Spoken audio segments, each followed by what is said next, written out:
Hi guys! Welcome dito sa The Sun Tarot. Ang reading nito ay for collective for anyone who can resonate sa reading ito. This is a general and a collective reading. Your energy at this time.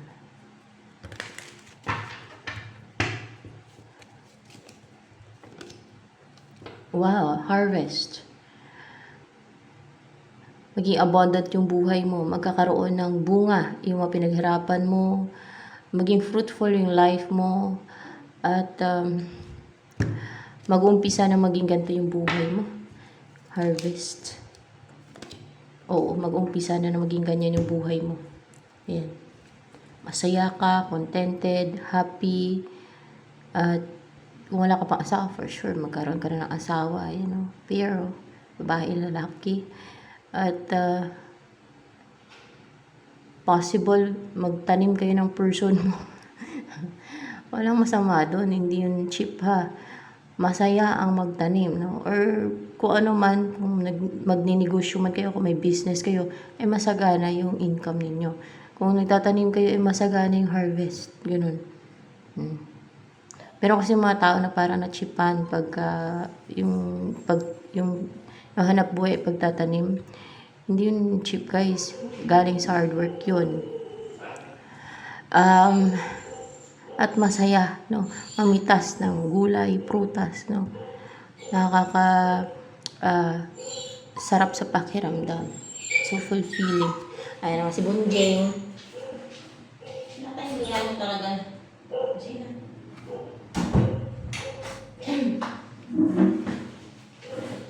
Ayan. And then, ano pa? Ang in-embody mo yung energy niya.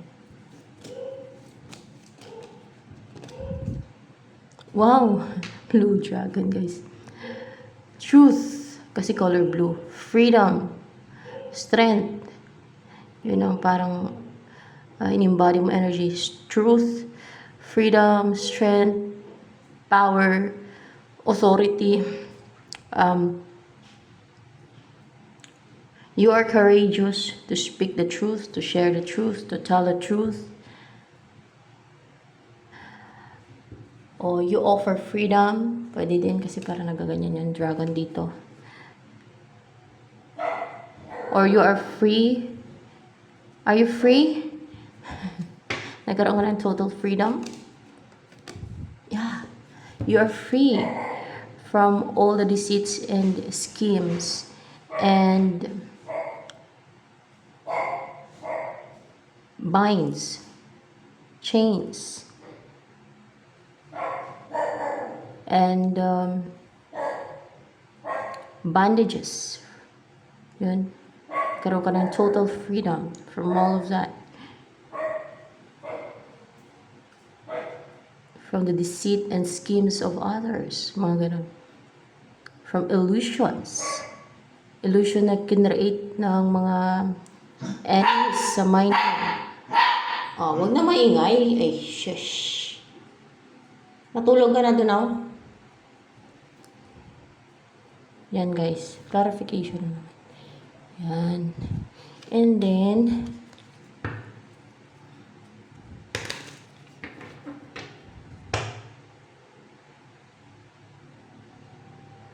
para ba yung nilalabas sa bunga mo parang apoy?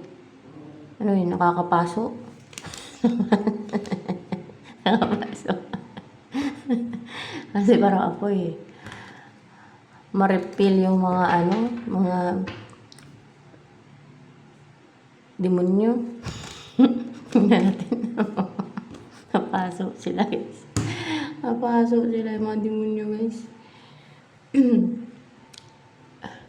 Ano ini-embody mo? Energy. Kasi parang apoy oh. May apoy na nilalabas eh. Ay, ba't ito yung in-embody energy? Message pala. Message for you. I understood na lang nag-guide sa akin yan. Sino pa yung nag-guide dito? Honest Jesus Christ pa rin ba? Hindi. Angel ba yung nag-guide dito ngayon? Angel na. Do some research. You need more information about the situation. Look into it further before proceeding. Mag-research ka daw muna. Kailangan mo ng maraming information about the situation. Ayan, kung ano man yung situation mo ngayon, look into it further before proceeding. Tingnan mo maigi. Tingnan mo mabuti. Ganun. Bago mag-proceed. So, ano yung mga next plan mo? Next move? Mga ganun ba? Ano yung darating sa'yo? Inaantay mo yung darating sa'yo. Package. Para ba may package dito? Person o blessing. Ano itong darating na to sa'yo na inaantay mo na yan? Yan darating. Tagumpay, victory. Na you will be in the public eye. Or maybe it's a person. Pwede din ganun. Magtagumpay ka o magtagumpay correction yun yung person mo, either dyan sa mga nabanggit ko. Ano pa yung darating sa'yo? Queen of Swords and Reverse. Person ba to? Yung hindi.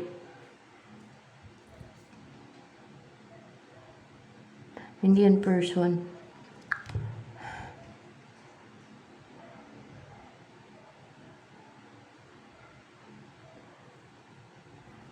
Kung cold ka ngayon, or kung naging bitter, hindi ka na maging bitter, hindi ka na maging cold. Maging open ka na sa mga, sa shooters, sa person mo, ganon. Yun ang next na mangyari. Ano pa ang darating sa'yo? Hindi mo napipigilan yung damdamin mo. Ay, ano ba to? Upright? Kumapit sa kamay ko. In reverse. And ito,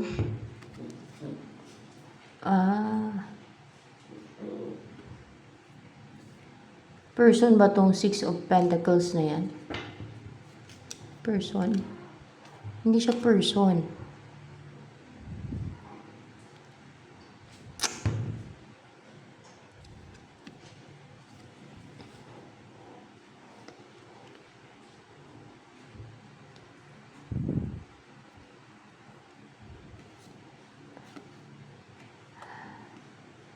Six of Pentacles in reverse.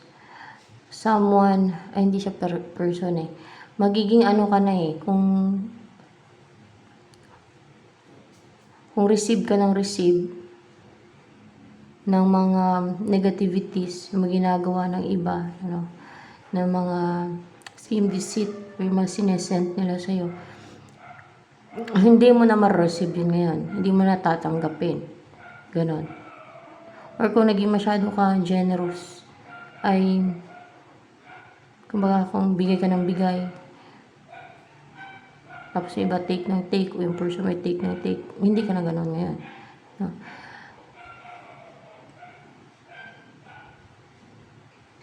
At mas lalo ka maging intuitive. Kasi high priestess to. Maging malakas yung intuition mo. And then, ito, source. Hindi ka na ma-restrict pa. Hindi na nila mapaklouded pa yung isipan mo. Hindi ka na nila ma-restrict pa. Hindi ka na maging victim pa.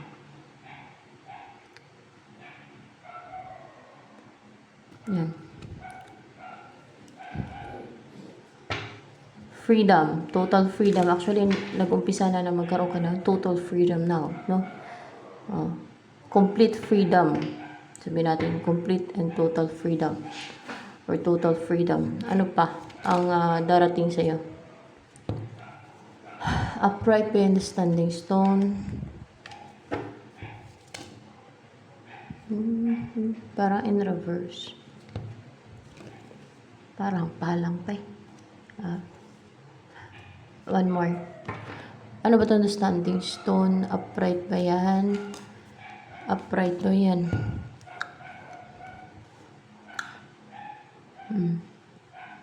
Someone na may hide, may tinatago.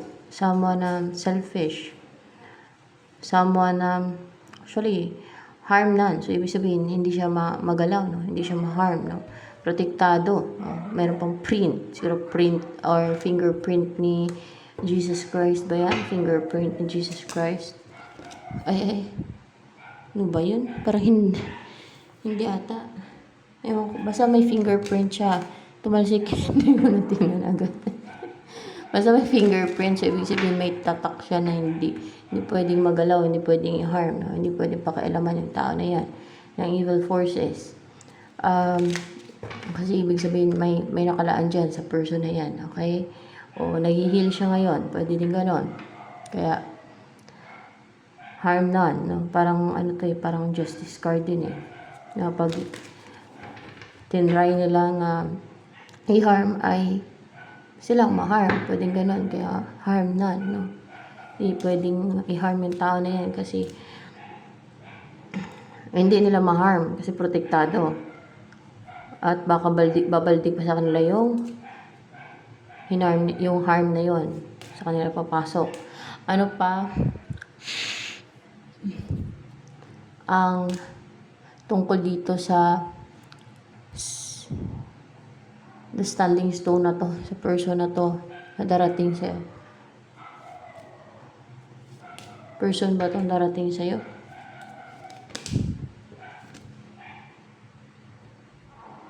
Person yan, person. Ano yung tungkol sa person na to na the standing stone? Ten of Pentacles, mayaman, prosperous yung buhay niya. May pamilya to. Mayaman yung buhay nila ng pamilya niya. Kasi Ten of Pentacles, so prosperous yung buhay nila ng pamilya niya.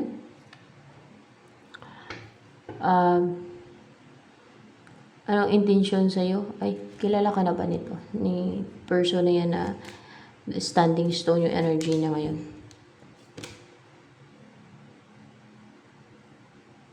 Upright pa to. Knight of Wands. Hindi ka pa kilala niyan. So, hindi natin makuha kung ano yung feelings niya sa'yo.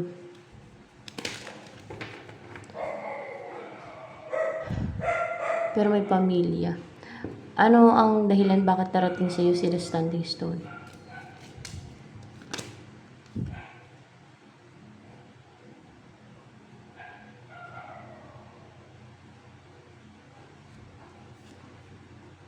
Three of Cups.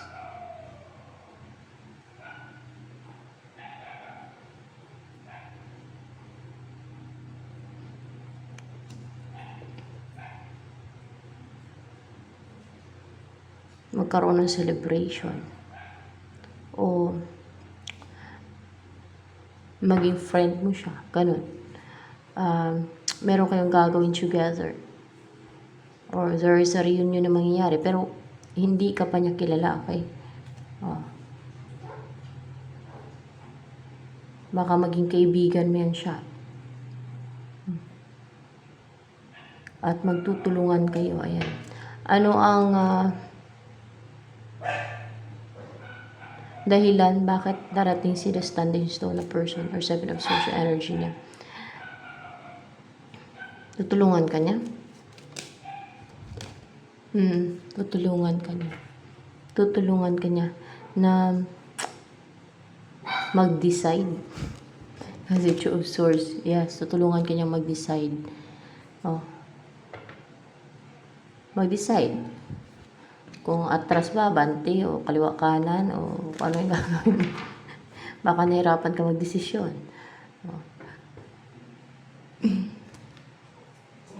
O tutulungan ka niya at offeran ka niya ng opportunities. Baka ganon.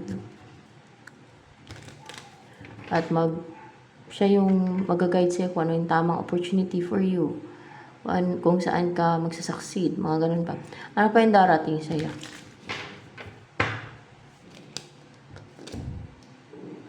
Queen of Pentacles in reverse. Ano yung person ba si Queen of Pentacles in reverse? Someone na defensive, unstable, unsecured, or maybe uncomfortable yung buhay niya ngayon, or unstable, or hiwalay ito, defensive.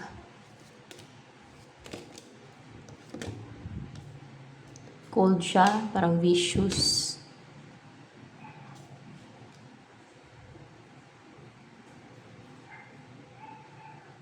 At naka-recover na siya sa distractions nangyari sa buhay niya.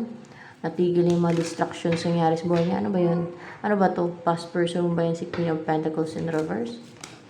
Bakit defensive? Past person mo na matyaga namang nag-antay. Basta may pagkamatyaga siya na person, no?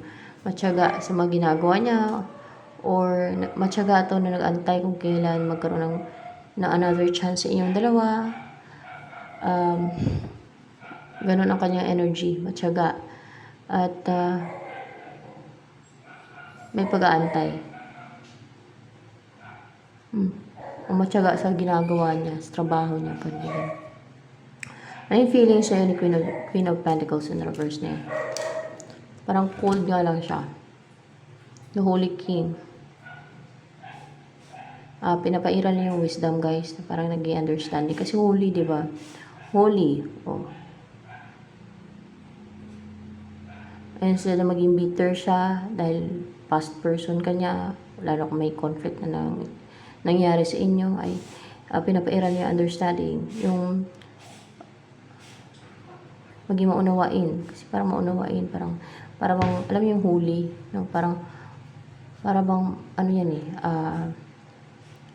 napakamaka-Diyos. Parang gano'n yung pagkaintindi ko sa holy. Parang may Holy Spirit. Parang gano'n. Holy Spirit.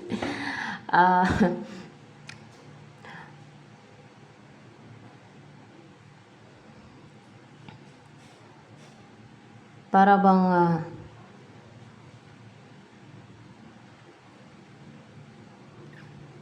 instead na naging bitter ay parang ano siya parang maging understanding na lang, or nagiging understanding, or pinapairal yung wisdom, yung kabutihan, no? Yung pagiging kind, loving, affectionate, mga ganon. Kasi holy, di ba? So ano pa ang feeling sa'yo ni Queen of Pentacles in reverse? Eight of Pentacles in reverse and the Wheel of the Year. Feeling niya nakadestined kayo. You're meant to be together. Na kayo ang nakatadhana sa isa't isa kasi Wheel of Fortune. Kahit hindi siya mag-effort continuously, kahit hindi siya mag-put ng hard work sa'yo, ay you're meant to be together. Magkakatuluyan kayo sa nakatakdang oras, sa nakatakdang panahon, ganun ba? Yun na nga.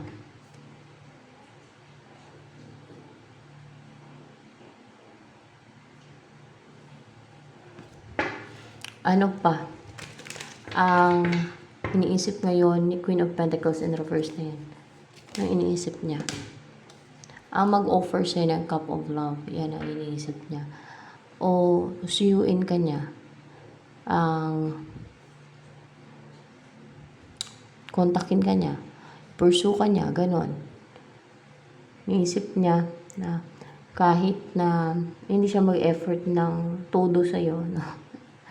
Ay siswertehin siya dahil nakatadhana kayo, dahil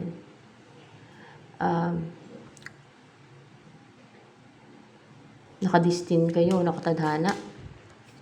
Yun na nga na magsama. Ayan. Huwag mo sirain yung shirt ko na yan.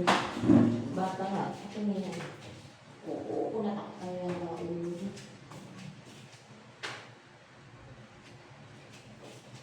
Abe, bangun si Ma'am, sino ba? Ay, bubang mo ang shampoo.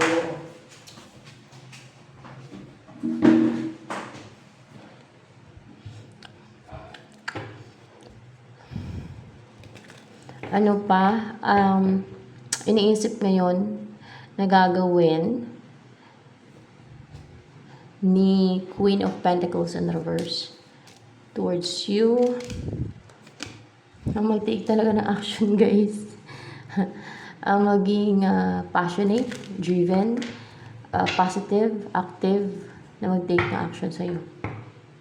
Actually, iniisip niya kahit hindi naman kailangan na mag-effort ng todo eh. Hindi kailangan ng tudong effort yun eh. We will be together kasi nakatadaan ako. Mga ganun.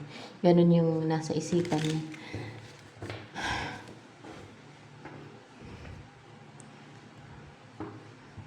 Ano pa? Ang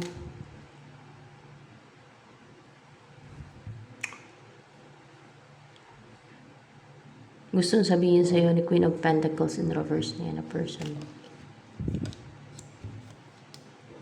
Nine of Swords. Nag-overthink siya, parang naka-experience siya ng anxiety, ganun ba? Anxiety talaga. Oo, naka-experience siya ng anxiety talaga, na-stress siya, parang na-depress or na-turete utak niya.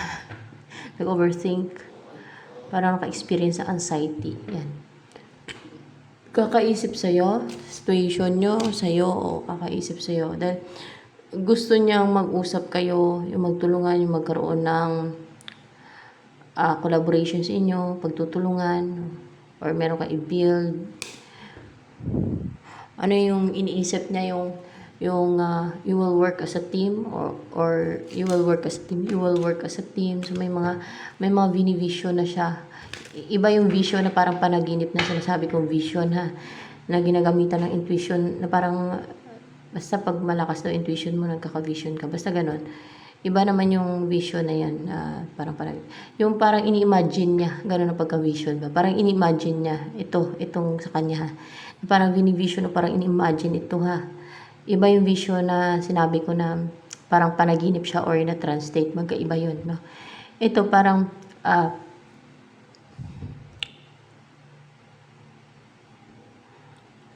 parang ano siya ba? Parang ini-imagine niya na klase ng vision. Yan.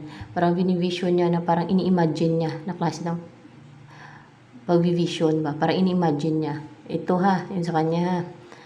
Kasi baka malito ba yung iba ba? Sinasabi ko, vini-vision. Okay? Kasi, ano na yan eh. Ako muna yan eh. Sa sinasabi natin eh, na binivision, ibig sabihin yan, understood na yan sa atin, no? na parang ini-imagine, yung binivision. Iba naman yung vision, na tinatawag ng vision, na parang ina-translate or sa parang panaginip siya, pero totoo siya. Yan. Iba yun.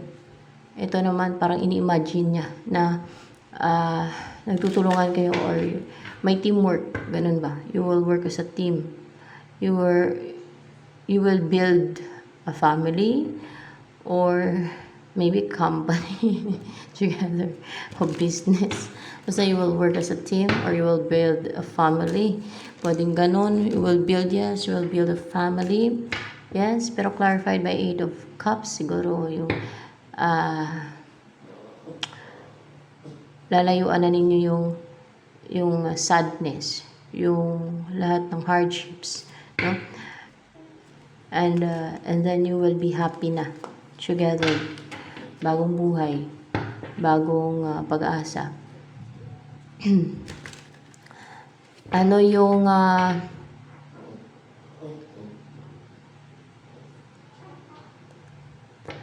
nais iparating sa'yo ni Queen of Pentacles in reverse na yan? Ay. Upright ba itong 8 of Cups, 8 of Chalices in reverse?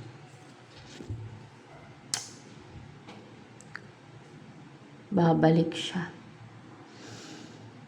Babalik siya. Ay, X mga tato eh. Oo nga, kaya babalik siya. Babalik siya sa'yo. The Earth Mother.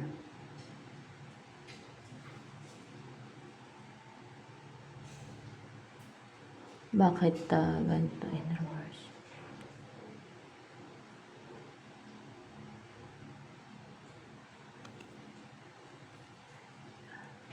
Upright ba itong the Earth Mother na yan?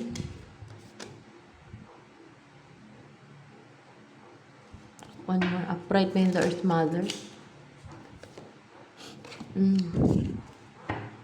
Oo. Upright. Kasi attracted siya sa'yo. Attracted. And then, the Sun. Kasi gusto ko niya mapangasawa. Kasi, gusto niya maging masaya sa buhay niya. Gusto niya maging masaya na kayo together. Mamuhay ng positive. And, ma-enjoy niya yung buhay niya. Kasi, nandiyan ka na. Ganun. Maging fulfilling yung buhay niya kasi kasama ka na niya. Ayan. Madami ba attracted sa'yo? Ito na una. Oo, at mukhang gusto ka nila i-message. Yan na una eh. So, yan ang kukunin ko. Pero ganun din naman to. Upright. Oo. At gusto ka nila i-message. O, baka makareceive ka ng message sa mga yan. Baka mga shooters mo yan. Pwede past persons, new person. 5 of Cups. Makaka-recover ka na sa grief, sadness, sa manawala sa'yo. Hindi ka na din maging defensive pa.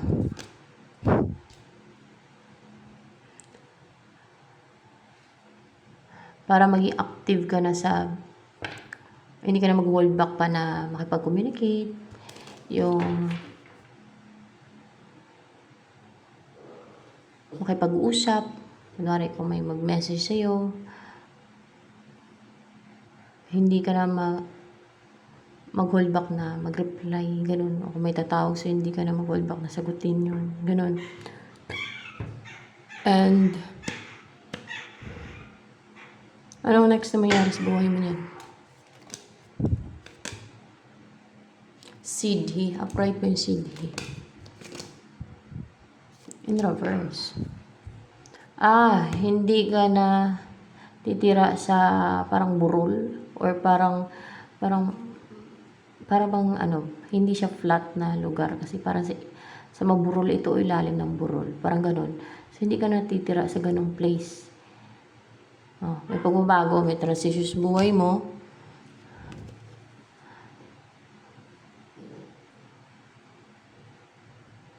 Kasi, aalis ka? May pag-alis may paglipat. Mag-travel ka siguro. Mag-travel ka. Tingnan ko mag-travel ka kasi. So, ibig sabihin, nilipat ka niyan, no?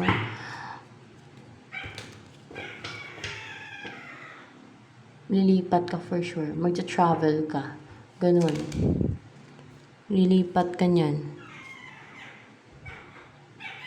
9 of Pentacles in reverse. Itong pamilya na to, na unstable. Ito lang, kasi madami. Yung dalawa lang, kasi parito yung dalawa tayo. Yung gustong-gusto nilang mangyari, siguro na kontrolin yung buhay mo, hindi magagrant yung wish nila. Itong pamilya na to, na manatili ka sa lugar mo, yun ang wish nila. Hindi. Walang mangyari sa buhay mo, yun ang wini-wish nila, yun ang gusto nilang mangyari. Yun ang gusto, mga deceit nila yan. Yan ang gusto nilang mangyari, walang mangyari sa buhay mo. Hindi mag-grant yung wish nila na yan.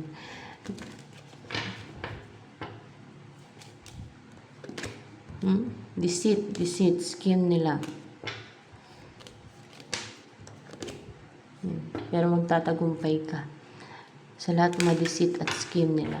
Ayan. Ito na lamang guys for collective reading.